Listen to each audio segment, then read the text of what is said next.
Walking up this street 2 years ago was the proudest moment of my life. A new Labour government, the first in 14 years. A page in our country's history turned after years of disappointment and A page turned from disappointment to horror. I guess I should rather say continued horror because this problem has been persisting for not really on and off, but on and growing for the past, apparently it's been around for 60 years. despair.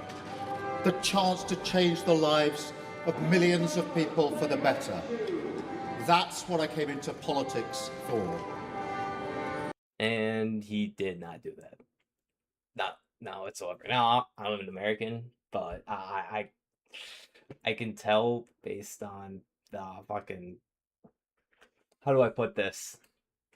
I can tell he didn't do a good job based on British citizens. Now I'm talking about actual British citizens, not a piece of paper, complaining about him left and right online and the protests that have been going on recently.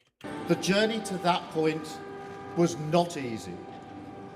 And most notably when he didn't really address, at least as far as I'm aware, about him not really addressing anything about the continued rapes and gang rapes specifically that were going on inside of Britain. 6 years ago, I inherited a Labour Party that was politically, financially and morally bankrupt. It shouldn't be financially bankrupt. Let me take a step back. Financially bankrupt should have nothing to do with it. It should be based on the policies that you want to implement. I was told Now you need money, but still. Time and time again that my party was finished, that we were consigned to history, that a majority at the general election, let alone a landslide majority, was impossible. He's basically going over the highlights of what happened before. So he's basically your life flashing before your eyes before you end up dead.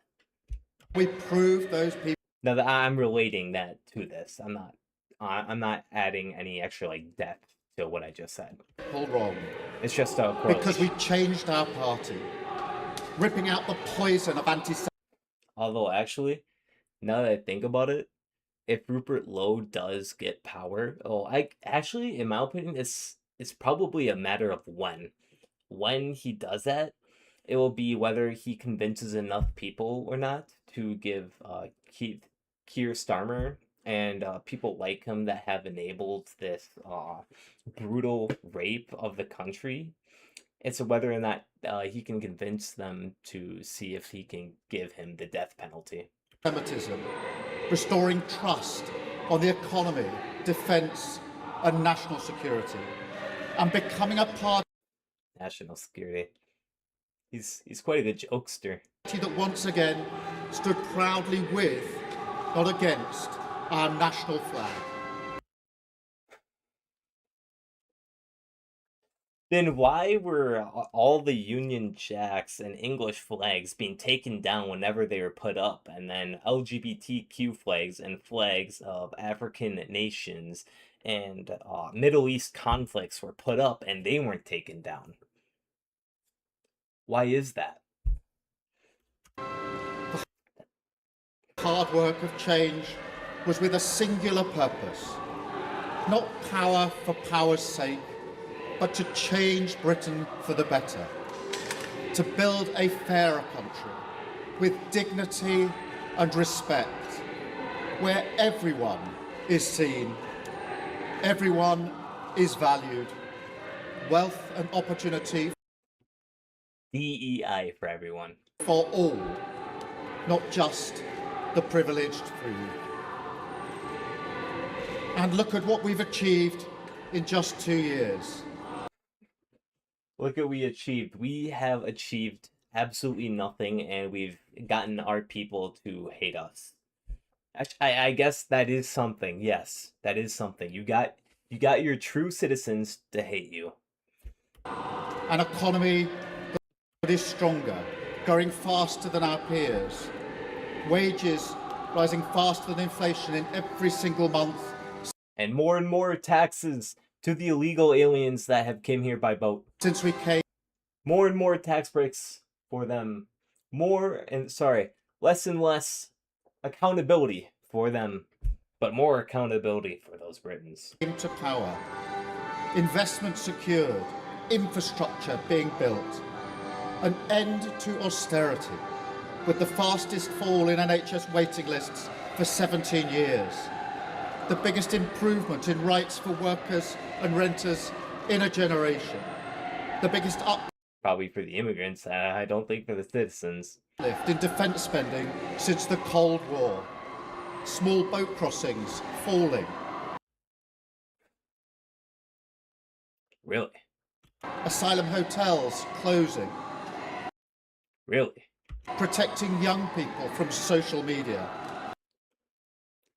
Protecting them.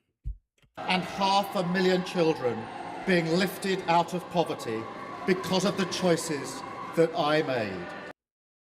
Really? Our reputation in the world restored, with Britain Is he on a comedy show? Honestly. Is he on a comedy show? I mean, I get you have to make a speech and all, but I mean, like, you're laying jokes one after another. Like, honestly. once again standing up for decency, respect, and the rule of law, securing trade deals, standing with Ukraine, standing up for our values.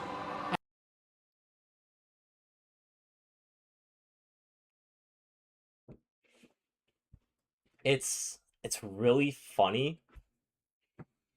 You know what? I'm not even gonna bother explaining. I'll just let you use your imagination to see why I think this is funny. And rebuilding our relationship with our allies in Europe. Change promised by a Labour government. Change fought for by a Labour government. Change delivered by a Labour government. Because I did such a great job, I am resigning. But I know the question being asked now is not who was best placed to change the Labour Party, to take us into power and to begin the vital work of improving lives for millions of people. Those questions have been answered. The question my party is asking now is whether I am best placed to lead us into the next general election. I have heard the answer of my parliamentary party to that question, and I accept that answer with good grace. Every decision I've taken has been about putting the country I love first. That is why I will resign as leader of the Labour Party.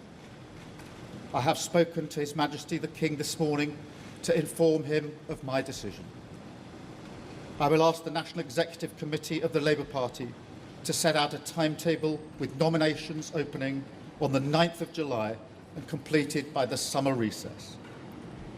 In the case of a contest, this will ensure a new leader is in place before Parliament returns in September.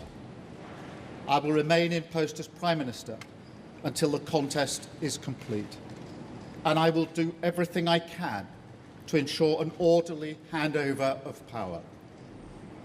I will also give my successor my full and unequivocal support, knowing that they will inherit a Britain that is far stronger. I do want to see who is the successor after this, because I read one comment on X. I don't know if it's true or not, but apparently they're letting even more immigrants in than Keir Starmer. And fairer So we'll see. Than the one I inherited 2 years ago, better prepared for the challenges ahead, and better able to ensure the Labour Party secures a second term in office. Now, I'm not going to lie. I don't think they'll secure that second term. I really don't think so. And hopefully, Restore Britain will will completely sweep all the competition and finally return Britain to Britain, not a third world shithole that puts people in jail for commenting on a foreign religion. I want And lets brutal rapists and murderers go just because they don't want to get called racist. to thank all of those friends and colleagues who have been at my side for these past 6 years or so, for their incredible commitment, service and support. I want to thank the brilliant Number 10 staff and our country's extraordinary civil service who dedicate their lives to public service. And when I leave the biggest job in the country, I shall spend more time on the most important job, being the best husband I can to my fantastic wife Vic, who has been a rock by my side through good times and bad, and being the best dad I can to my beautiful children, who are my pride and my joy. Thank you very much.